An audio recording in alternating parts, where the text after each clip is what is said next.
Assalamualaikum warahmatullahi wabarakatuh. Bismillahirrahmanirrahim. Innal hamdalillah nahmaduhu wa nasta'inuhu wa nastahdihi wa nastaghfiruh wa na'udzu billahi min syururi anfusina wa min sayyiati a'malina.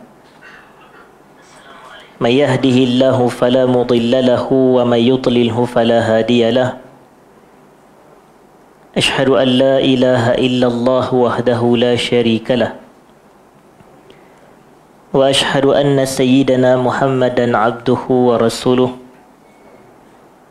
اللهم صل وسلم وبارك على حبيبنا وسيدنا محمد وعلى آله وأصحابه وعلى من سار على نهجه إلى يوم الدين أما بعد. Yang saya muliakan ibu bapa saya yang turut serta hadir ke Dewan Pengajian pada malam ini.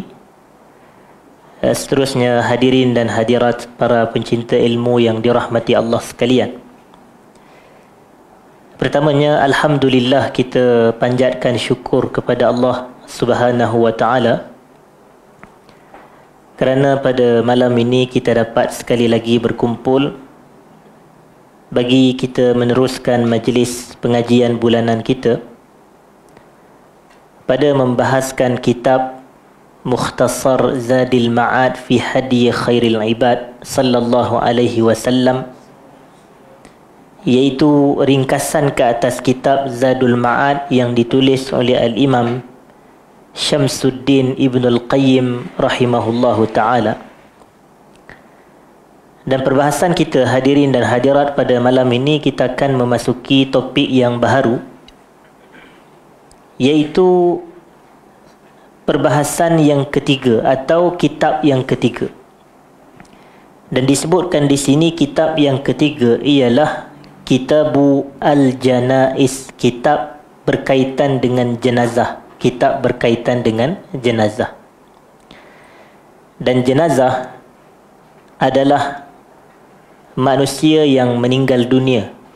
Tak kiralah lelaki ke perempuan, maka ia dinamakan sebagai jenazah sekiranya manusia itu telah meninggal dunia. Dan disebutkan, hadirin sidang jemaah, daripada kitab jenazah ini ada beberapa fasal. Fasal ni adalah pecahan daripada kitab. Dan kita nak melihat kepada fasal yang pertama.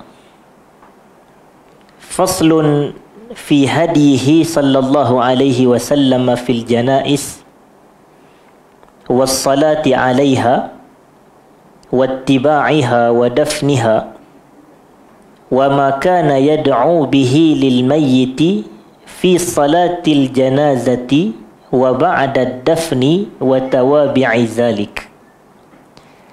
Terjemahannya, fasal yang pertama ini adalah fasal berkenaan dengan petunjuk Nabi sallallahu alaihi wasallam tentang jenazah,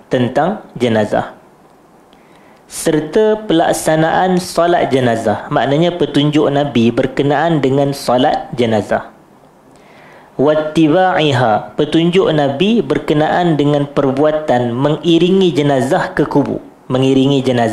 kubur, Wadafniha, dan petunjuk Nabi berkenaan dengan pengebumian jenazah,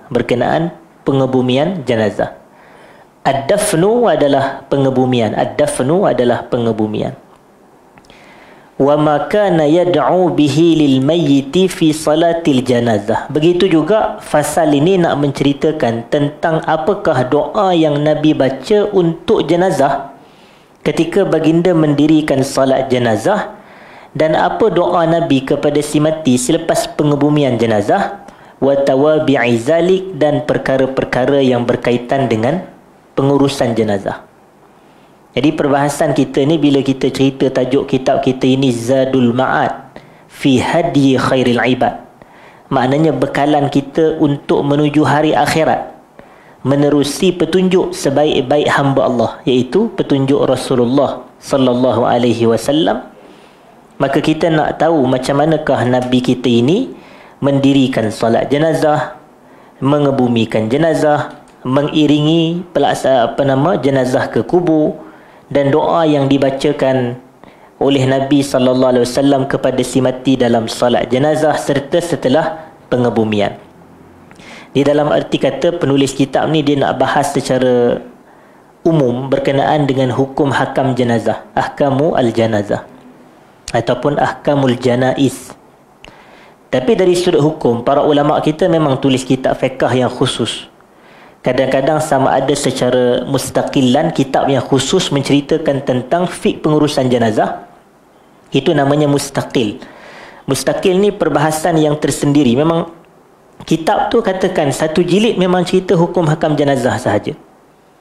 Tapi ada kalanya dia tak jadi dibahaskan secara mustaqil, tapi dia dibahas secara dhimnan. Dhimnan ni maknanya adalah, contohnya dalam kitab, kita ambil contoh satu kitab fiqh tu, tajuknya fiqh manhaji, katakan al-fiqhul manhaji ala mazhab al-imam Syafi'i. Jadi dalam kitab fiqh manhaji dimulakan dengan kitab taharah sebagai contoh, bersuci. Selepas taharah salat, selepas salat puasa, lepas puasa zakat, lepas zakat haji, contoh. Jadi dalam perbahasan taharah, selepas perbahasan taharah ada perbahasan salat. Jadi perbahasan solat tu, dalam tu ada perbahasan berkenaan dengan jenazah, berkenaan dengan pengurusan jenazah. Biasanya macam tu. Ada yang tulis kitab khusus, ada yang tulis perbahasan tu secara dhimnan, iaitu terkandung di dalam perbahasan fiqh yang umum, hadirin dan hadirat. Jadi kita nak tengok di sini, kerana asasnya pengurusan jenazah ni, kenapa kita kena belajar pentingnya, kerana hukumnya fardu kifayah. Hukumnya fardu kifayah. Kita tahu bahawasanya fardu adalah nama lain bagi wajib. Fardu terbahagi kepada dua, iaitu fardu ain dan fardu kifayah.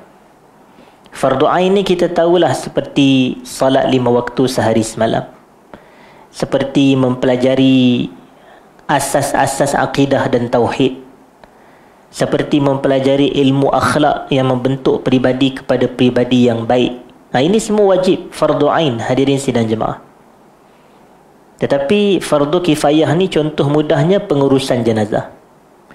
Dan pengurusan jenazah hanya melibatkan 4 perkara sahaja. Iaitu yang pertama sekali, apabila berlaku kematian, maka kita mandikan jenazah. Selepas mandi, kita kafankan jenazah. Selepas kafan, kita salatkan ke atas jenazah.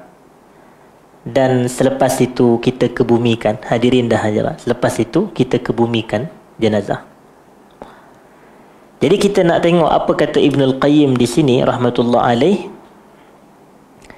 Kana hadiyuhu wa siratuhu sallallahu alaihi wasallam fil janais akmalal hadi mukhalifan li hadi sairil umam. Petunjuk Nabi kita sallallahu alaihi wasallam serta sirah baginda berkenaan dengan hal ehwal pengurusan jenazah merupakan akmalal hadi, iaitu sebaik-baik petunjuk. Maknanya petunjuk yang paling sempurna, hadirin dan hadirat. Mukhalifan li hadi sairil umam, berbeza dengan petunjuk umat-umat selain daripada umat kita ini. Mushtamilan alal ihsan ilal mayyit, petunjuk Nabi itu berkenaan dengan pengurusan jenazah ini terkandung padanya berlaku ihsan kepada si mati. Berlaku ihsan, maknanya berbuat kebaikan, kebajikan kepada si mati.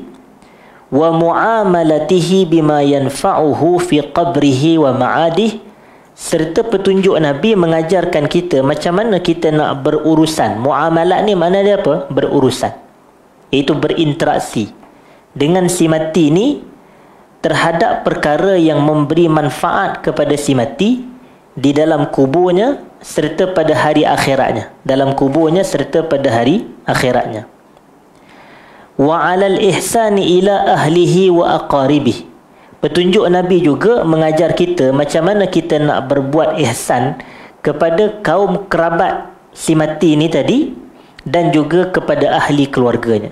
Maknanya macam mana kita nak berbuat baik apabila berlaku kematian kepada ahli keluarga si mati, kepada kaum kerabat si mati.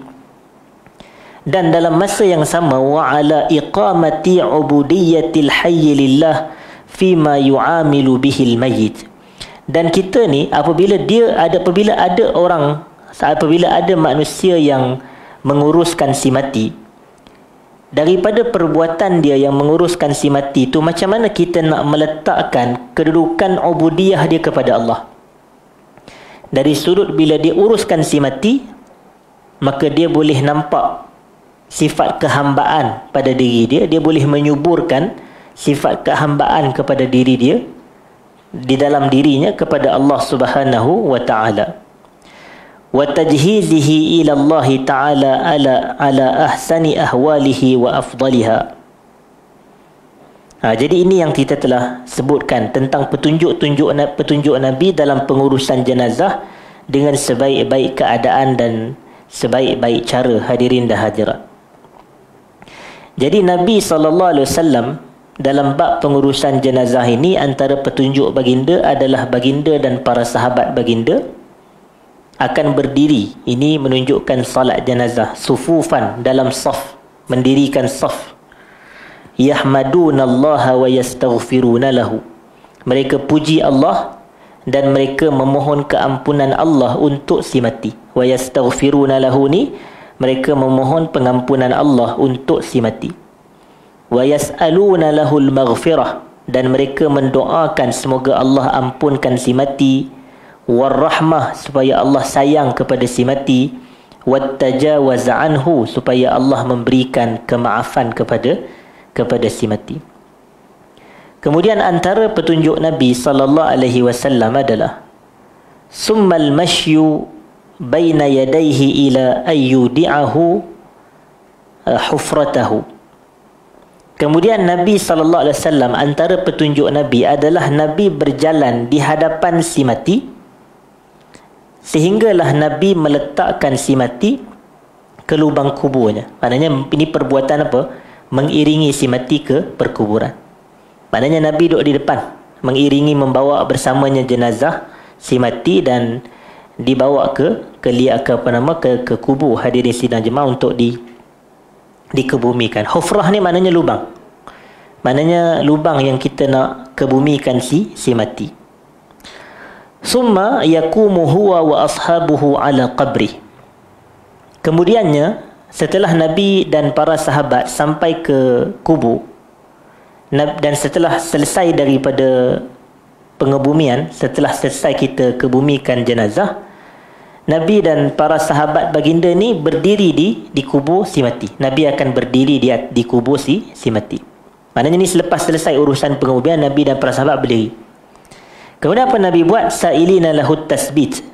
Sa'ilina lahu at-tasbit. Mereka akan mendoa kepada Allah. Ya Allah, kau berikanlah sabat kepada sahabat kami ini. Ada hadis yang sahih diriwayatkan daripada Al-Imam Abu Daud dalam kitabnya Sunan Abi Daud, hadirin dan hadirat. Selepas selesai pengebumian, Nabi bagi tahu kepada para sahabat. Nabi kata, istaghfiru li akhikum. Istaghfiru li akhikum. Wasalu lahu at-tasbit.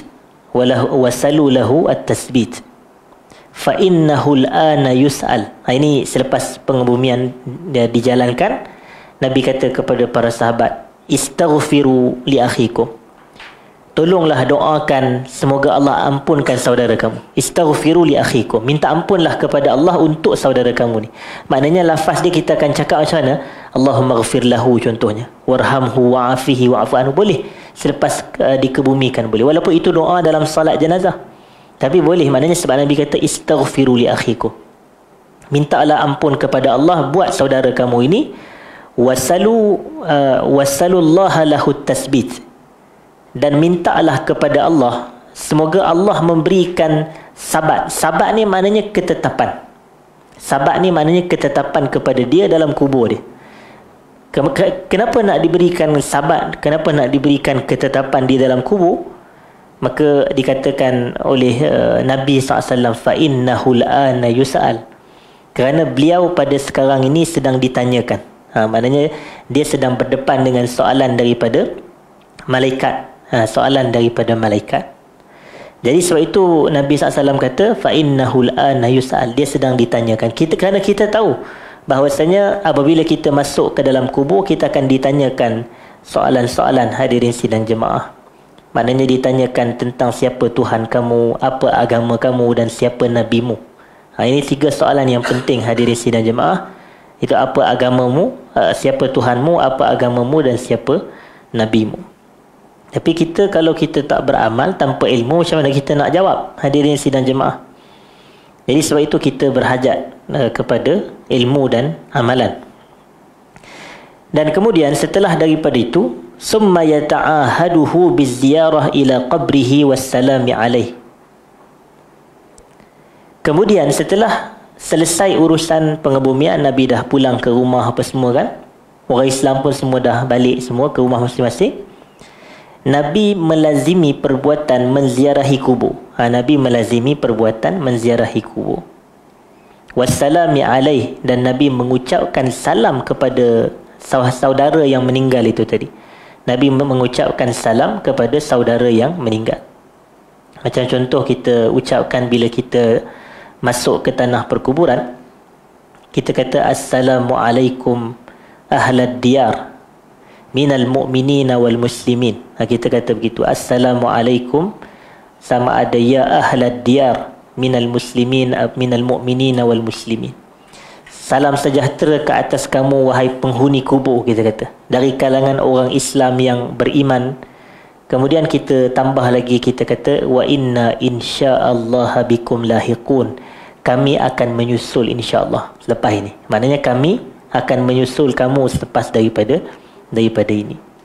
Jadi kita boleh doakan macam tu, maknanya ucap salam. Ini adalah petunjuk Nabi kita sallallahu alaihi wasallam, perbuatan menziarahi kubur.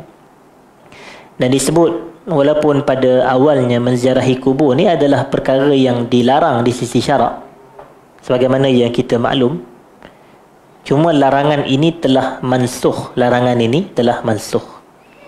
kerana ada hadis yang menyebut daripada Nabi sallallahu alaihi wasallam, baginda menyatakan, kuntu qad nahaitukum an ziyaratil kubur, aku dahulunya melarang kamu daripada menziarahi kubur. Ala fadhuruha fa innaha tuzakkirukumul akhirah. Sekarang ini ziarahilah kubur kerana ia mengingatkan kita pada hari akhirat. Jadi sebab itu kita hadir menziarahi kubur atas petunjuk daripada Nabi sallallahu alaihi wasallam. Tapi dengan tujuan untuk kita apa? Untuk kita mengingat akhirat. Bukan untuk kita buat benda-benda yang tidak syar'i, hadirin dan hadirat. Kerana ramai juga orang yang pergi ke kubur tapi bukan nak ingat akhirat, tapi dia buat benda pelik-pelik yang tidak ada sandaran, yang tidak ada ajaran di sisi syarak. Yang tu kita elakkan. Dan disebutkan di sini, wa du'a ilahu kama yata'ahadul hayyu sahibahu fi darid dunya. Dan demikian Nabi juga mendoakan si mati apabila Nabi menziarahi kubur mereka. Dia macam ni, semasa kawan kita hidup, kan kita duduk pergi rumah dia, ziarah dia, contoh. Jadi kenapa kalau dia dah mati kita tak ziarah dia di kubur? Sama juga situasi dia, kata Ibn al-Qayyim, kama yata'ahadu al-hayyu sahibahu fi darid dunya. Sebagaimana menjadi kebiasaan bagi seseorang yang hidup itu menziarahi sahabatnya semasa hayat dunia. Jadi semasa hayat dunia menjadi kebiasaan kita berziarah sesama kawan kita. Tetapi apabila kita telah meninggal dunia, maka menjadi tanggungjawab kita juga untuk menziarahi sahabat kita di rumah akhirat pula, di rumah akhirat, iaitu di kuburnya. Fa awwalu zalik, perkara pertama daripada yang dilakukan oleh Nabi SAW yang berkait dengan pengurusan jenazah ini adalah ta'ahuduhu fi maradi. Nabi menziarahi orang sakit ketika dia sakit. Ini maknanya sebelum isu ziarah kubur ke apa ke ni, solat jenazah ke apa ke, semasa orang tu sakit lagi kita dah berkunjung ke rumah dia. Maknanya kita dah menziarahi dia, hadirin sidang jemaah. Itu antara akhlak. Bukan semata akhlak, itu adalah sunnah Nabi sallallahu alaihi wasallam, menziarahi orang sakit. Ta'ahuduhu fi maradi. Dan yang kedua, masa kita berziarah tu, wa tazkiruhul akhirah, kita ingatkan dia kepada hari akhirat. Kita ingatkan dia kepada hari akhirat. Janganlah cerita pasal bila ada orang tu nak meninggal, kita tanya pasal harta dia pula. Berapa harta ya Allah. Ini ingatkan dia pada akhirat. Ini orang tu lagi dia dengar perkataan tu dia mati, terkejut dia, orang ni nak datang ziarah aku, hang pergi tanya soalan pelik-pelik pula. Tidak. Kita kena ingatkan orang yang tengah sakit ni kepada hari akhirat. Tapi dengan nada yang baiklah, dengan nada yang bagus. Maknanya kita tenangkan dia dengan ucapan-ucapan ingat akhirat apa semua. Wa du'a wa amruhu bil wasiyah. Begitu juga apabila kita ziarah orang sakit, kita kena arahkan dia. Ini yang dilakukan oleh Nabi SAW. Baginda mengarahkan untuk orang yang sedang sakit supaya menyediakan wasiat. Jadi maknanya dia wasiat berkenaan dengan harta dia. Wa taubah. Dan Nabi juga memerintahkan kepada orang yang sedang sakit, apabila contohnya dia dalam keadaan sakaratul maut. Kadang tak nazak ke tak, tapi sedang sakit lah. Mungkin dia ni bedridden, hadirin silang jemaah, berada di atas katil berbaring saja, maka kita pun bagi nasihat kepada dia, banyakkan taubat, banyakkan istighfar, contoh gitu. Ataupun kita tak semestinya suruh, tapi kita letak, kita duduk sebelah dia, kita buat macam astaghfirullah wa atubu ilaih. Dia dengar astaghfirullah wa atubu ilaih, astaghfirullah wa atubu ilaih. Kita boleh bisikkan macam tu. Sebab kadang ada sebahagian orang dia macam seganlah nak suruh silalah ucapkan taubat. Nanti kawan tu terasa pula aku ni banyak dosa sangat ke. Kadang ada orang macam tu. Tapi kita nak suruh dia ucap, tapi kita yang buat macam tu, duduk sebelah orang, astaghfirullah wa atubu ilaih, astaghfirullah wa atubu ilaih. Ataupun banyakkan yang macam Nabi SAW baca, rabbighfirli wa tub alayya innaka antat tawwabur rahim. Itu boleh kita, rabbighfirli wa tub alayya innaka antat tawwabur rahim. Tapi kalau panjang dan kita tahu dia tak sihat, kita astaghfirullah, astaghfirullah, astaghfirullah, itu pun boleh. Maknanya astaghfirullah, astaghfirullah, astaghfirullah, astaghfirullah, gitu. Dan ini kenapa saya cakap macam tu? Asalnya kita suruh dia bertaubat, asalnya kita suruh dia istighfar dalam keadaan tengah sakit. Tapi kadang orang yang kita ziarah tu orang yang macam kita segan. Macam contoh, kita nak yang sakit tu ustaz kita yang nak mengajar kita. Contohlah kan, ustaz kita yang kita hormat dia. Kalau kita tak hormat dia, cerita lain lah. Ada dia orang tak hormat ustaz-ustaz. Tapi kalau kita hormat dia, hadirin dan hadirat, kita bila dia sakit, kita ziarah dan kita pun jadi segan. Dia ni ustaz kita, takkan kita nak kata ustaz kena banyak taubat ustaz. Allah, dia dengar apa kata, saya kalau dengar Allah tersentak hati saya. So walaupun tak salah pun macam ustaz kena banyak taubat ya Allah gitu. Jadi dalam situasi macam tu, kita pun boleh jadi duduk sebelah ustaz kita tengah sakit, kita astaghfirullah, astaghfirullah. Dia macam ada satu orang ulama, hadirin hadirat. Dia, kalau tak silap saya, Al-Imam Abu Zur'ah, kalau saya tak silap. Abu Zur'ah. Tapi salah seorang ulama hadis lah. Kisah ni masyhur, hadirin sidang, kisah ni masyhur. Tapi mungkin saya tak recall sangat. Satu orang ulama hadis ni lah kita sebut. Dia dalam keadaan nazak, dalam keadaan sakaratul maut. Lalu datang dua orang anak murid dia. Mereka nak ziarah dia. Dan mereka bercadang untuk talqin ke telinga dia. Untuk talqin. Dan talqin ni maknanya bisikkan ke telinga dia la ilaha illallah. Itu makna talqin. Kita bisikkan ke telinga orang yang dah nak mati dengan bisikan la ilaha illallah. Berdalilkan hadis Nabi SAW. Dalam hadis sahih riwayat Imam Muslim, Nabi kata, laqinu mautakum la ilaha illallah. Talqinkan kepada orang yang dah nak mati dari kalangan kamu dengan ucapan apa? La ilaha illallah. Tapi mereka bila, tuan-tuan, kalau Abu Zur'ah ni, dia ulama besar ni, kata bukan calon orang ni, ulama hadis yang besar ni. Jadi betul mereka jadi macam berbelah bahagi. Dia ajar kita ilmu. Takkan kita nak kata kepada dia, Tok Guru kena talqin la ilaha illallah. Takkan kita nak mengajar dia pula. Jadi mereka berbelah bahagi. Jadi bila berbelah bahagi sebegitu, maka mereka pun fikir macam mana cara kita nak bagi Abu Zur'ah ni melazimi. Waktu tu dia dalam keadaan tak sedar, dalam keadaan tengah nazak dan sakit. Rupanya mereka ada satu cara. Cara dia apa? Mereka baca, ulama hadis, mereka baca satu hadis. Tapi baca satu hadis tu berserta sanad. Macam contoh dia kata haddatsani fulan bin fulan, contohnya haddatsana sampailah kepada qala Rasulullah sallallahu alaihi wasallam man kana akhiru kalamihi minad dunya la ilaha illallah dakhalal jannah. Sesiapa yang ucapan terakhirnya daripada dunia adalah la ilaha illallah, maka dia masuk syurga. Maknanya mula-mula kawan ni baca dia punya sanad. Kemudian selepas daripada tu, oh itu sanad kamu. Sanad aku pula adalah telah menceritakan kepada aku, tok guru aku daripada sekian sampai kepada Nabi SAW. Baginda kata, man kana akhiru kalamihi minad dunya la ilaha illallah dakhalal jannah. Siapa yang ucapan terakhirnya daripada dunia adalah la ilaha illallah, dia akan masuk syurga. Kemudian Abu Zur'ah waktu tu dia dengar rupanya. Jadi waktu tu dia kata, itu adalah sanad kamu, dengarkan sanad daripada aku pula. Ini ketika tengah ulama hadis tak pelik gitu tuan-tuan. Ada satu muazzin, tukang azan ni pada zaman tu, sepatutnya azan ni dia ucap Allahu Akbar. Tapi dia kata akhbarani Rabi' bin Sulaiman, dia kata telah meriwayatkan kepada aku. Dia betul dia tergelak. Dia kata macam dia kata tersilap dia nak. Sepatutnya Allahu Akbar Allah. Dia sebab dia dah biasa dengan hadis. Maknanya haddasana, akhbarana, haddasana, benda yang kita selalu buat ni memang akan jadilah. Jadi sebab itu bila dia sampai situasi macam tu, dia kata orang semua gelak. Orang kata, lepas tu baru dia kata Allahu Akbar, dia azan betul.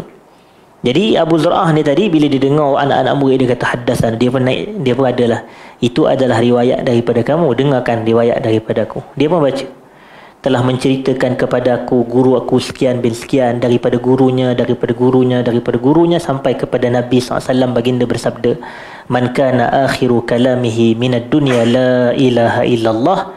Dia pun meninggal dunia. Hadirin dah hadir. Jadi tak sempat dilengkapkan hadis tu, dan anak-anak murid dia sambung dakhalal jannah. Maknanya hadis tu, siapa yang ucapan terakhirnya daripada dunia adalah la ilaha illallah, maka dia masuk syurga. Jadi ini menunjukkan kepada kita betapa akhlak dan adabnya anak-anak murid depan guru. Hadirin sidang jemaah. Walaupun dia ziarah tok guru dia sakit, boleh jadi nak kata tok guru taubatlah macam tu. Tok guru cakap la ilaha illallah. Tapi dia jadi segan, tapi dia memilih cara. Macam kita tadilah kita sebut. Memang disebutkan di sini oleh Ibn Al-Qayyim. Dia kata perintahkan kepada orang yang sedang sakit untuk memperbanyakkan taubat. Tapi kalau kita jadi segan dengan sebahagian orang, kita kata kita sendirilah astagfirullah. Begitu hadirin dan hadirat. Wa amru man hadarahu bitalqinihi syahadata alla ilaha illallah. Dan petunjuk Nabi SAW dalam memerintahkan orang yang menziarahi orang yang sakit supaya talqinkan kepada dia yang sedang sakit kalimah la ilaha illallah. Talqin ni makna saya kata tadi bisik ke telinga. Itu maksud dia. Maknanya bukan jerit, bisik di telinga. Talqin maknanya kita cakap macam kalau ada sebahagian keluarga kita nak meninggal, kita kata baca ucap la ilaha illallah, ataupun kita yang bisikkan la ilaha illallah begitu. Kerana ada hadis yang sebagaimana yang saya sebut tadi, laqinu mautakum la ilaha illallah. Maknanya talqinkan kepada orang yang mati di kalangan kamu. Kalimah mauta ni ulama kita khilaf. Saya kena orang kata ada amanah ilmu. Kalimah mauta ni ulama khilaf. Mauta ni boleh jadi dua maksud. Dan kedua-dua maksudnya memang disebut oleh para ulama hadis. Hadirin dan hadirat. Yang pertama sekali, mauta maknanya adalah apa dia? Mauta adalah orang yang sedang hampir mati. Itu. Mauta ni maknanya orang yang hampir mati. Laqinu mautakum.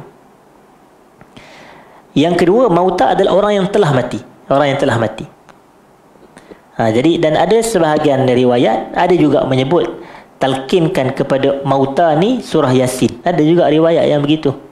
Cuma hadis sahih la ilaha illallah. Maknanya hadis sahih la ilaha illallah. Lepas tu kita tak dapat nafikan, memang ada asatizah kita kalau nak ada orang yang nazak dia baca surah Yasin juga. Dan ini diamalkan oleh para ulama-ulama hadis. Hadirin sidang jemaah yang besar. Cuma yang berdasar hadis Muslim tadi adalah kita talqinkan la ilaha illallah. Sebab nak diajak man kana akhiru kalamihi minad dunya la ilaha illallah. Ini adalah petanda husnul khatimah. Ini petanda husnul khatimah. Jadi dia kata bitalqinihi syahadah alla ilaha illallah, supaya dia ucap la ilaha illallah. Litakuna akhir kalamihi, supaya kalimah syahadah tu menjadi kalimah terakhir dia. Hadirin dan hadirat.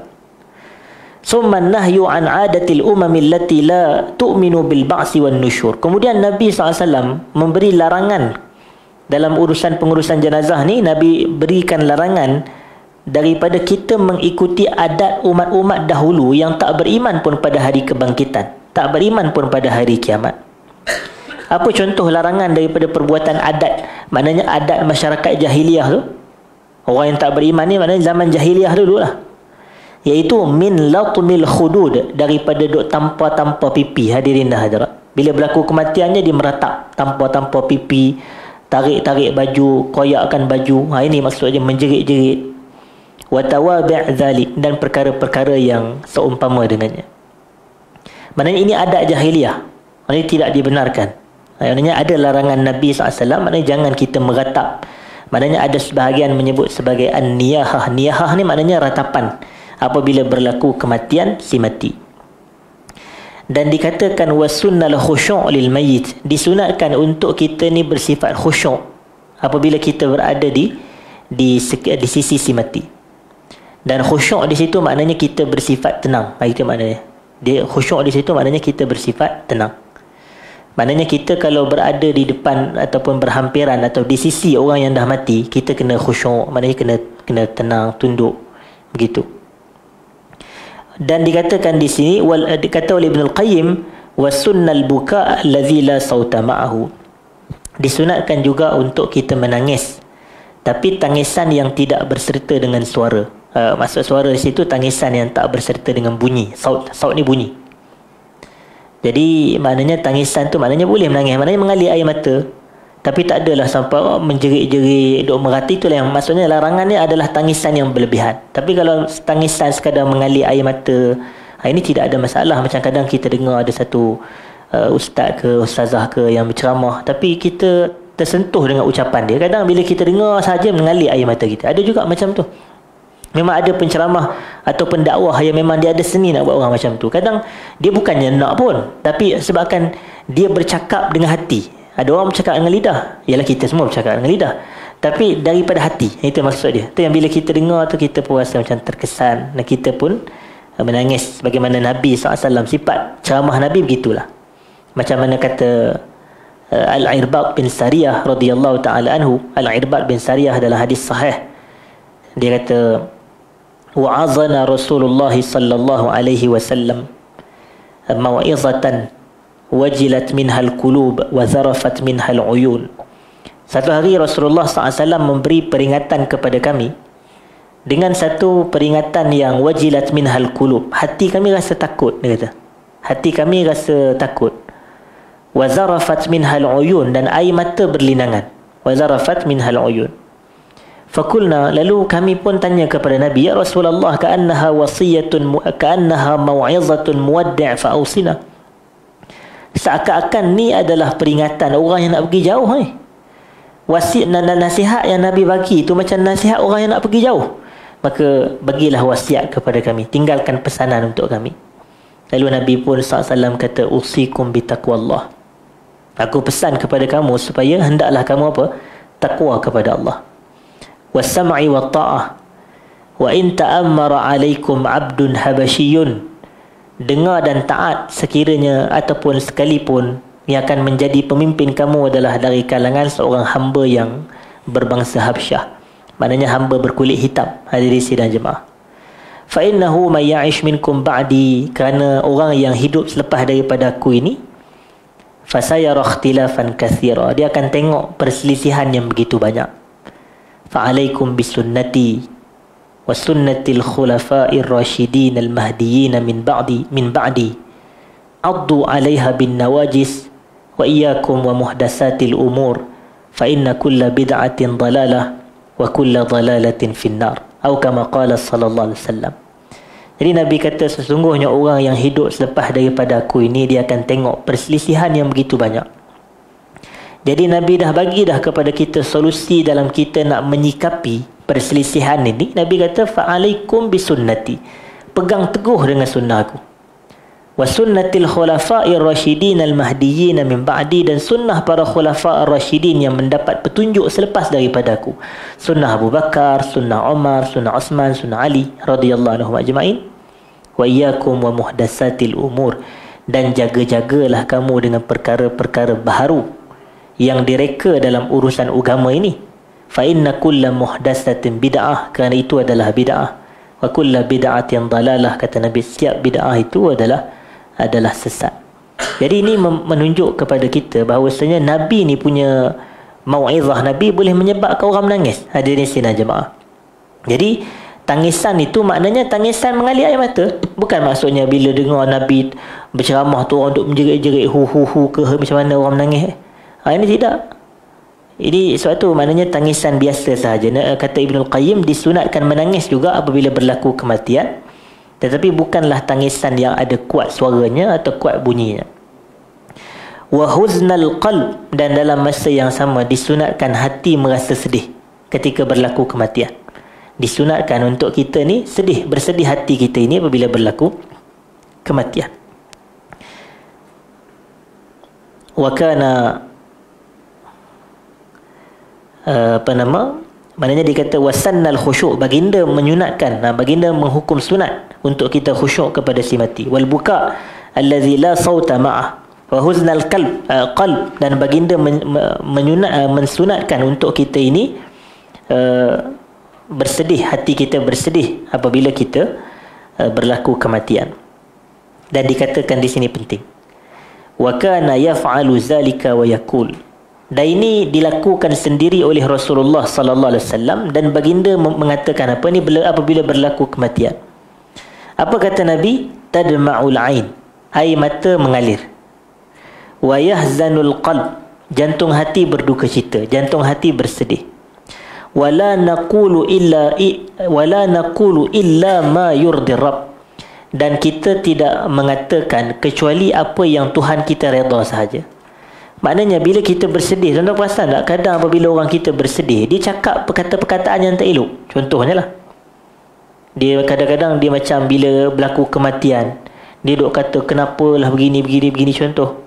Tapi kadang-kadang mungkin dia terlepas pandang ucapan ni mungkin Allah tidak redha. Hadirin dah ada. Tapi dia kata di sini wala naqulu illa ma yurdi Rabb, dan kita tidak mengucapkan kecuali perkataan yang Tuhan kita redha je dalam keadaan sedih, iaitu bersedih hati dalam keadaan air mata berlinang. Dan Nabi ucapkan ini adalah apabila berlaku kematian anak Nabi SAW yang bernama apa?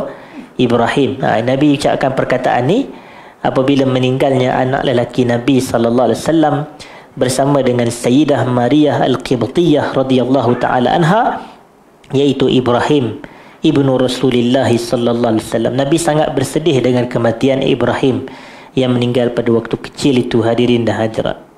Dan dikatakan di sini antara petunjuk Nabi dalam pengurusan jenazah, wasanna, dan baginda baginda wasanna di sini ni maknanya baginda menggalakkan, maknanya menggalakkan dalam arti menganjurkan. Wasanna di sini menganjurkan, dan hukum anjuran tu adalah sunat. Sebab kalau saya nak kata wasanna ni menyunatkan, jadi pelik pula kan, jenuh kalau kita menyunat apa nak disunatkan pula. Tapi kita kata wasanna ni maknanya menggalakkan atau menganjurkan. Tapi anjuran dan galakan itu hukumnya adalah sunat. Boleh kita faham gitu.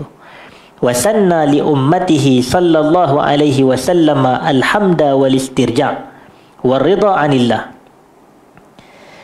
Nabi menggalakkan umat baginda SAW apabila berlaku kematian untuk pertama sekali ucap Alhamdulillah. Ucap Alhamdulillah. Yang kedua istirja'. Dan istirja' adalah lafaz inna lillah wa inna ilaihi raji'un. Itu istirja'.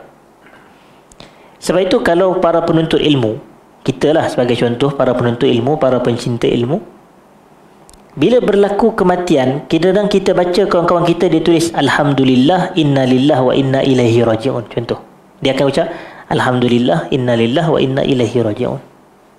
Tapi datang orang yang tak faham ni, di komen, tak baik cakap Alhamdulillah orang mati, la ilaha illallah. Dia kata Alhamdulillah ni kan untuk happy-happy je. Siapa kata macam tu? Ini kepahaman yang kena betulkan juga. Ini yang saya kata masyarakat perlu tahu tu.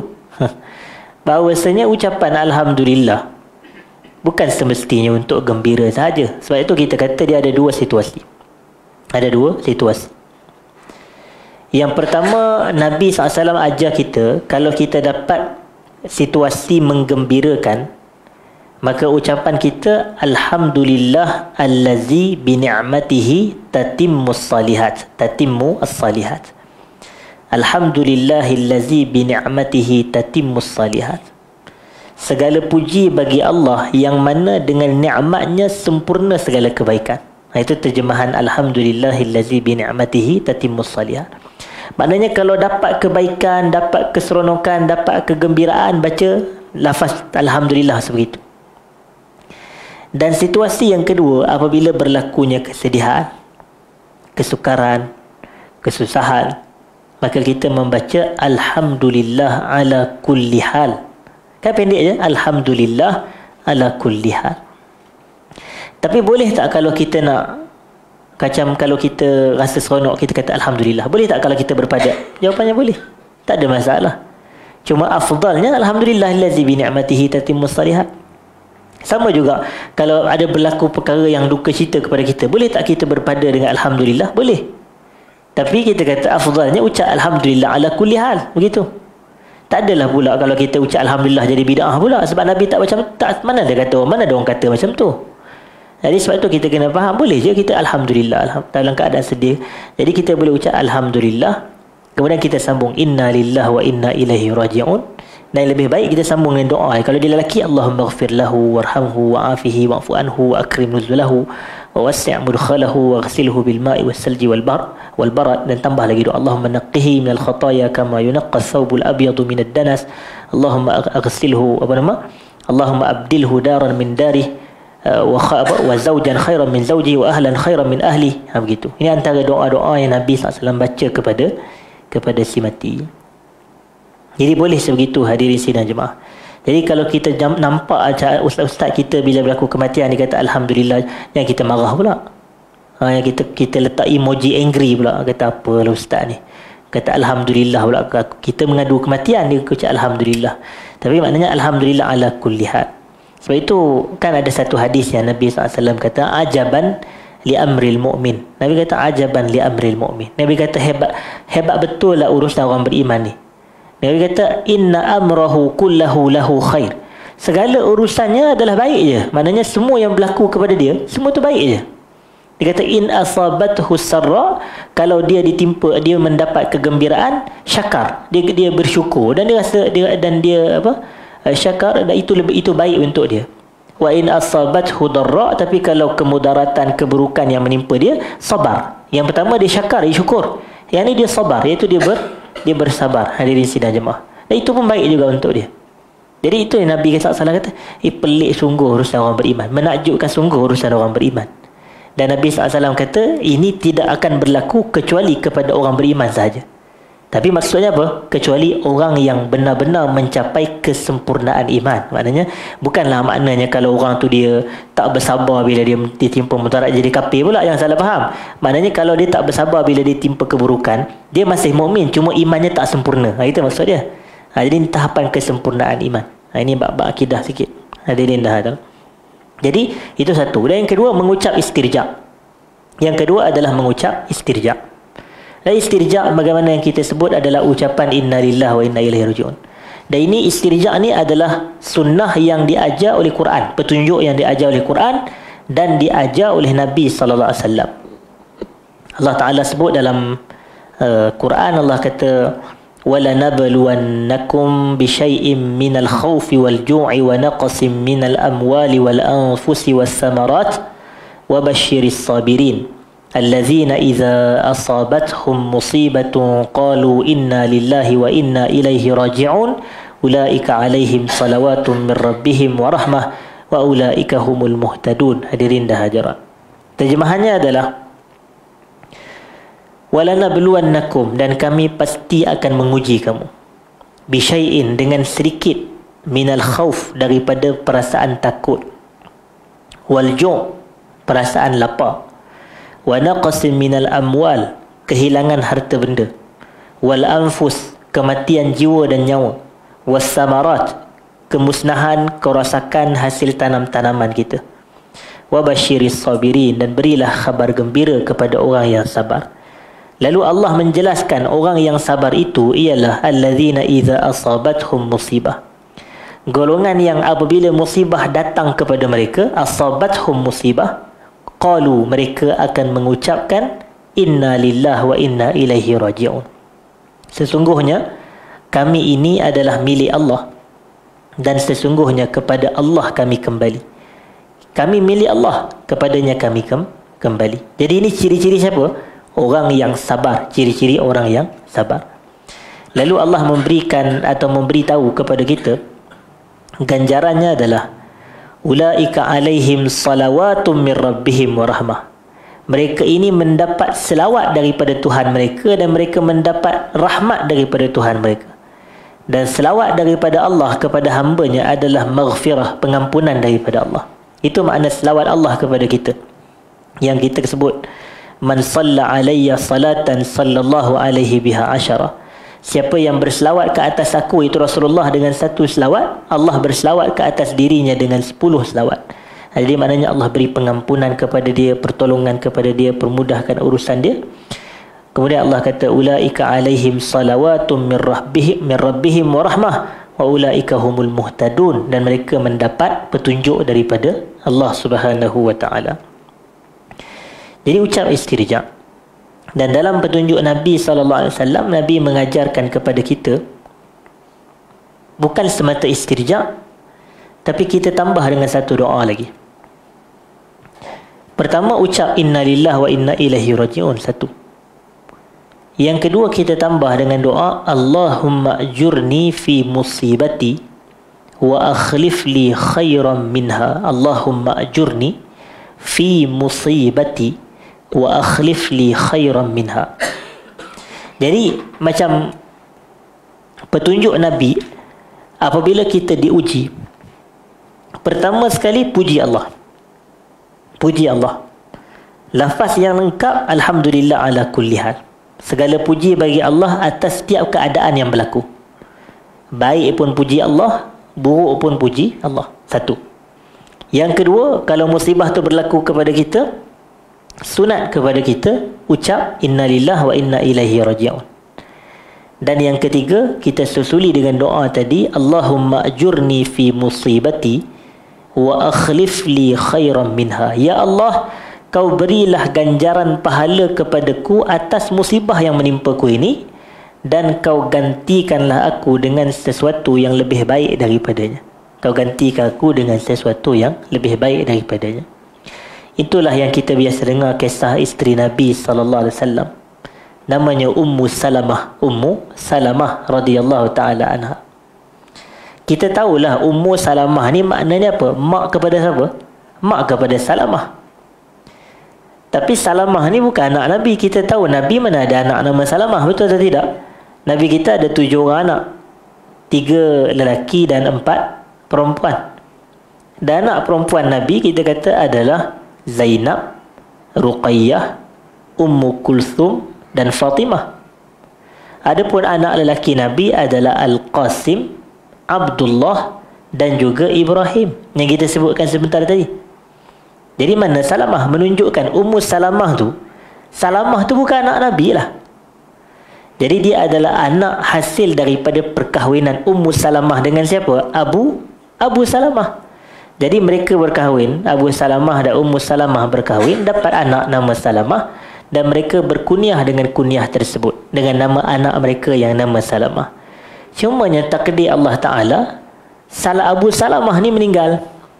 Abu Salamah ni meninggal dunia. Jadi tinggallah isteri dia, hadirin sidang jemaah, yang dikenali sebagai Ummu Salamah. Memang Ummu Salamah pada ketika itu dia bersedih, dia berduka cita. Cuma dia mengingat tentang doa yang Nabi anjurkan. Nabi kata ucap inna lillahi wa inna ilaihi raji'un. Allahumma ajurni fi musibati wa akhlif li khairan minha. Bila Ummu Salamah dia duk baca tu, dia duk terfikir, dia kata ya Allah, kau beri pahala kepada aku atas musibah ni dan kau gantikan aku dengan sesuatu yang lebih baik. Kemudian dia kata mana ada lelaki lain lebih baik daripada Abu Salamah? Dia kata macam tu. Dia kata mana ada orang lain yang lebih baik daripada Abu Salamah? Dia kata laki aku ni sebab baik manusia. Dia kata Tengok-tengok rupanya Nabi melamar dia pula. Ketika itu maka dia nikah oleh Rasulullah sallallahu alaihi wasallam. Maka sudah semestinya adalah Rasulullah SAW ni dia merupakan lelaki yang lebih baik daripada Abu Salamah. Hadirin sidang jemaah. Jadi amalkan doa tersebut. Macam kalau kita ni orang kata hilang, kata na'udzubillah, hilang RM10 kita kan, contoh. Kita ada duit RM10, hilang duit tu. Jadi kita pun jangan lupa baca doa Allah inna lillahi wa inna ilaihi, Allahumma ajurni fi musibati. Tengok-tengok orang bagi RM100 contoh, sebab Allah ganti dengan satu yang lebih baik daripada musibah. Boleh jadi begitu. Hadirin dan hadirat, kita baca dengan satu lagi, kita baca untuk pertama sekali kita baca untuk ittiba', untuk ikut Nabi SAW. Nabi ajar kita ikut. Dan jadi bila Nabi ajar tu maknanya itu adalah kehendak Allah. Jadi sebab itu maka Allah akan bantu kita insya-Allah. Dan ingat kalau berlaku je musibah, baca doa tu. Inna lillahi wa inna ilaihi raji'un. Allahumma ajurni fi musibati wa akhlif li khairan minha. Wa ridha 'anillah, wa ridha 'anillah. Dan Nabi juga sallallahu alaihi wasallam menggalak, menganjur kepada kita ini kalau ditimpa musibah, kematian ke apa semua ke, kita redha dengan ketentuan Allah. Kita redha dengan ketentuan Allah.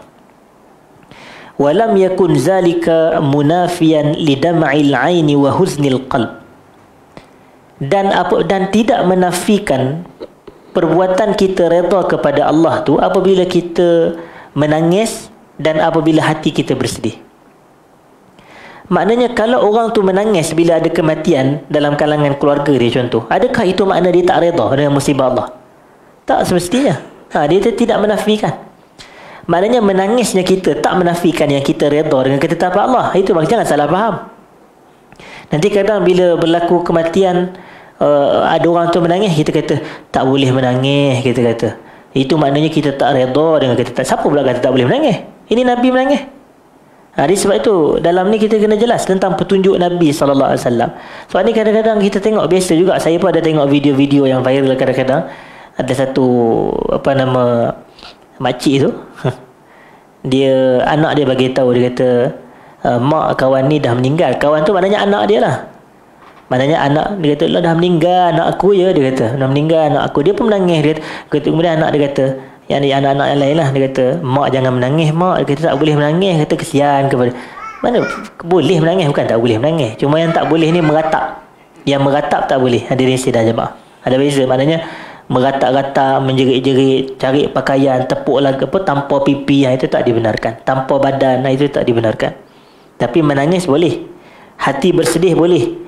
Dan itu sama sekali tidak menafikan redanya kita dengan ketetapan Allah. Redanya kita dengan ketetapan Allah. Sebab itu dikatakan di sini oleh penulis kitab rahmatullah alaihi Ibnul Qayyim. Apa dia kata? Walizalika kana ardal khalqi 'anillahi fi qada'i. Demikianlah baginda merupakan manusia yang paling redha dengan ketetapan Allah. Maknanya makhluk yang paling redha dengan segala ketetapan Allah tak lain tak bukan adalah Nabi kita SAW. Tuan-tuan, pernah kita biasa dengar tak ada satu hadis, siapa yang diuji dengan musibah, Nabi kata falyazkur musibatahu bi, hendaklah dia mengingat musibahnya dengan diri aku. Fa innahu a'zamul masaib, kerana itu adalah sebesar-besar musibah. Maknanya apa? Sebenarnya Nabi nak bagi tahu kepada kita sebesar-besar musibah adalah kematian Nabi SAW. Itu sebenarnya sebesar-besar musibah yang berlaku kepada umat Islam ni. Jadi kalau awak bersedih sangat, ingat aku dengan kematian kita. Sebenarnya kematian Nabi jauh lagi besar musibah. Cuma poin yang cuba saya nak sampaikan adalah, kadang bila kita ditimpa musibah, kita duk kata macam-macam seolah-olah Nabi tak pernah lalui. Sedangkan Nabi ni manusia yang paling banyak diuji. Kalau kita tengoklah kehidupan Nabi, itu penting belajar sirah, hadirin dan hadirat. Kalau kita tengok kehidupan Nabi ni, bukannya hidup Nabi ni senang, mewah, selesa, kaya. Tidak. Orang kata masa kecil ayah tak ada. Contoh. Tak ada rasa kasih sayang ayah. Contoh. Barulah berapa tahun sikit, mak meninggal pula. Tak sempat nak lama rasa kasih sayang mak. Lepas tu duduklah pula dengan datuk. Tak lama duduk dengan datuk, tok meninggal pula, Abdul Muttalib. Kemudian dijaga pula oleh Abu Talib. Tak lama Abu Talib pula meninggal. Dan bila tahun yang sama Abu Talib meninggal tu, meninggal pula isteri kesayangan dia, Khadijah. Dah tu anak lelaki semua meninggal pula. Kecil-kecil dah meninggal. Jadi banyak ujiannya hadirin dan hadirat. Itu belum kira dengan tentangan daripada musuh apa semua kan. Bila kita tengok Nabi dakwah ke Taif, ke penduduk yang dinamakan sebagai Bani apa? Bani Saqif hadirin dan hadirat. Dakwah punya dakwah, orang baling batu hadirin dan hadirat. Orang baling batu. Kita ni kalau ceramah orang tak bagi makan pun kita marah. Contoh. Ini bukannya isu tak bagi makan. Isu kita ceramah tapi orang baling batu hadirin dan hadirat. Jadi kita tengok ketika itu Nabi SAW dia pergi di sebalik pokok berdasarkan riwayat sirah lah. Dan dia doa, dia kata Allahumma ilaika ashku dha'fa quwwati wa qillata hilati wa hawani 'alan nas ya arhamar rahimin. Anta rabbul mustad'afin wa anta rabbi ila man takiluni ila ba'idi yatajahamuni am ila aduwin mallaktahu amri illam takun bika alayya ghadabun fala ubali walakin afiyatuka hiya awsa'uli. Dia kata Allahumma ilaika ashku dha'fa quwwati, ya Allah kepadamu lah aku mengadu lemahnya kekuatan aku, wa qillata hilati kurangnya perancangan aku, wa hawani 'alan nas hina sungguh aku ni di sisi manusia. Kepada hawani 'alan nas ila man takiluni, kepada siapa yang kau nak serahkan aku ni ya Allah, ila ba'idi yatajahamuni, kepada orang jauh yang nak buat jahat kepada aku, am ila aduwin mallaktahu amri, atau kepada musuh-musuh yang telah kau beri kekuasaan kepada mereka ke atas diriku. Jadi maknanya Nabi pun bersedih juga. Jadi maknanya yang cuba saya sampaikan, apa je kadang-kadang musibah yang berlaku kepada kita ni yang tak berlaku kepada Nabi. Semua boleh kata semua berlaku kepada Nabi SAW. Nabi ni lagi perit sebenarnya, tapi Nabi mengajar kita redha dengan qada Allah, sabar dengan kejadian yang menimpa begitu hadirin dan hadirat. Dan selain daripada Nabi SAW manusia yang paling redha dengan ketetapan Allah, dengan qada dan qadar Allah, wa a'zamahum lahu hamdan, dan Nabi adalah manusia yang paling kuat dalam memuji Allah, paling kuat dalam puji Allah Subhanahu wa ta'ala. Pun dalam masa yang sama, wa baka ma'a zalika, dalam masa yang sama meskipun sebegitu, kata Ibn Al-Qayyim, Nabi SAW tetap bersedih yauma mauti ibnihi Ibrahim, pada hari kematian anak lelakinya Ibrahim. Maknanya apabila Ibrahim meninggal, Nabi SAW nangis ra'fatan minhu, sebagai tanda kesian Nabi SAW kepadanya. Ada satu hadis yang sahih, bila Nabi menangis dengan kematian anak dia Ibrahim tu, orang pun tanya, hatta anta ya Rasulullah, kamu pun menangis juga wahai Rasulullah. Para sahabat dia terkejut. Kemudian Nabi kata, sesungguhnya tangisan ini adalah suatu rahmat yang Allah campakkan kepada hati orang beriman. Maksudnya tangisan itu adalah suatu rahmat yang Allah campakkan ke dalam hati orang-orang yang beriman hadirin dan hadirat. Wa rahmatan lil walad, sebagai tanda sayang kepada anak, wa riqqatan alaih, dan Nabi rasa lembut jiwa baginda kepada anak. Dalam masa yang sama, menangisnya mata, bersedihnya hati tidak menafikan hati penuh dengan redha kepada Allah. Dalam masa yang sama, wal qalbu mumtali'un birridha 'anillahi 'azza wa jalla wa syukrih, dan hati tetap penuh dengan redha kepada Allah dan penuh dengan syukur kepada Allah Subhanahu wa taala. Wal lisanu mushtaghilun bihamdihi wa dzikri, dan lidah Nabi sallallahu alaihi wasallam sentiasa penuh dengan puji Allah dan syukur kepada Allah Subhanahu wa taala. Jadi Nabi ucap alhamdulillah ala kulli hal, alhamdulillah ala kulli hal. Dan ini adalah antara petunjuk-petunjuk Nabi sallallahu alaihi wasallam dalam berdepan dengan musibah, lebih-lebih lagi musibah kematian. Walaupun nampak mudah untuk disebut dan dikongsikan, tapi mungkin susah untuk kita nak praktikkan. Tetapi perkara yang susah akan jadi mudah apabila kita paksa diri kita dan sentiasa lazimi diri kita ini dengan cara-cara tersebut yang sebagaimana yang telah kita sebutkan. Dan disebutkan di sini hadirin sidang jemaah, wa kana min hadihi sallallahu alaihi wasallam al-isra'u bi tajhizil mayyit ila Allah Ta'ala. Dan di antara petunjuk Nabi sallallahu alaihi wasallam adalah bersegera dengan pengurusan jenazah. Bersegera Maknanya jangan bertangguh, jangan lewatkan. Nak tunggu 30 hari lah pula, nak tunggu 15 hari, ataupun nak tunggu sehari pun. Sebahagian ulama' kata macam tak sepatutnya hadirin sidang jemaah. Kalau boleh kita segerakan hadirin sidang jemaah. Maknanya kalau katakan meninggal pagi, kalau segala urusan boleh settle petang ke malam, silakan. Begitu. Tapi utamanya adalah kita segerakan pengurusan si mati. Seperti wa tathiruh, iaitu kita membersihkan dia, memandikan dia. Wa tanzifuh, wa tatibuh, mewangikan si mati. Wa takfinuh, dan kita mengkafankan si mati fi siyabil bayad, iaitu pada ataupun kita kafankan menggunakan pakaian berwarna putih. Hadirin sidang jemaah. Jadi sambungan daripada perbahasan ni kita akan sambung pada kuliah akan datang, hadirin dan hadirat. Maknanya perbahasan kita terhenti kepada mengkafankan si mati menggunakan kain putih. Kafankan si mati menggunakan kain putih. Jadi memadai sekadar itu perbahasan kita pada malam ini. Okey. Assalamualaikum Ustaz. Saya ada soalan. Betul ke ada tanda 100 hari sebelum kematian atau 30 hari sebelum kematian? Baik, kalau berdalilkan riwayat-riwayat yang sahih, tidak ada tanda-tanda sebegitu hadirin sidang jemaah.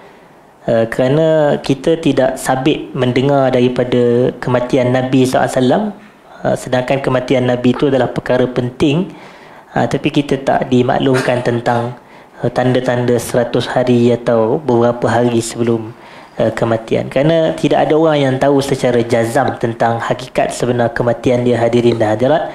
Mungkin tanda-tanda ni mungkin adalah kisah-kisah, pengalaman-pengalaman begitu sahaja, cuma tidak ada sandaran daripada dalil yang kuat, hadirin dan hadirat.